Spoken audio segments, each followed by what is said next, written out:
Hello friends, welcome back to our channel. ഇന്ന് ഞാനിട്ടിരിക്കുന്ന ഈ വീഡിയോ ഞങ്ങളുടെ കുഞ്ഞിന് എൻ്റെ കുടുംബക്ഷേത്രത്തിൽ വെച്ച് രണ്ടാമതൊന്നുകൂടി ചോറ് കൊടുത്തു. ആ ചോറ് കൊടുത്തതിനോടനുബന്ധിച്ച് ഒരു ചടങ്ങുണ്ടായിരുന്നു. എൻ്റെ പേര് അടിമകിടത്തൽ എന്നാണ്. കുഞ്ഞിനെ നടയുടെ മുന്നിൽ കമത്തിക്കിടത്തുന്ന സമയത്ത് തിരുമേനി വന്ന് കുഞ്ഞിൻ്റെ ദേഹത്ത് വെള്ളവും തളിച്ച് കുറച്ച് പൂവും കൂടി ഇടും. അന്നേരം കുഞ്ഞിനെ കമത്തി കിടത്തണം. പക്ഷെ ഞാൻ കൊണ്ടുവന്ന് കുഞ്ഞിനെ അങ്ങോട്ട് കിടത്തിയപ്പോഴത്തേക്കും പുള്ളിക്കാരത്തി ചാടി ഇരുന്നിട്ട് തിരുമേനിയെ നോക്കിക്കൊണ്ടിരിക്കും എന്തുവായി ചെയ്യുന്നെന്നുള്ള കാര്യം.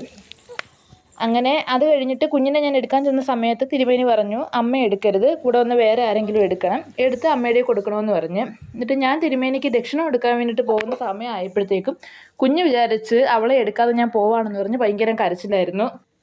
അത് കഴിഞ്ഞ് ഞാൻ എടുത്തപ്പോഴേക്കും പുള്ളിക്കാരത്തി ഓക്കെ ആയി. ഇങ്ങനെ ഒരു ചടങ്ങ് നിങ്ങൾ എവിടെയെങ്കിലും കേട്ടിട്ടുണ്ടോ? എൻ്റെ കുടുംബക്ഷേത്രം ഹരിപ്പാട് മാവേലിക്കരയിലാണ്.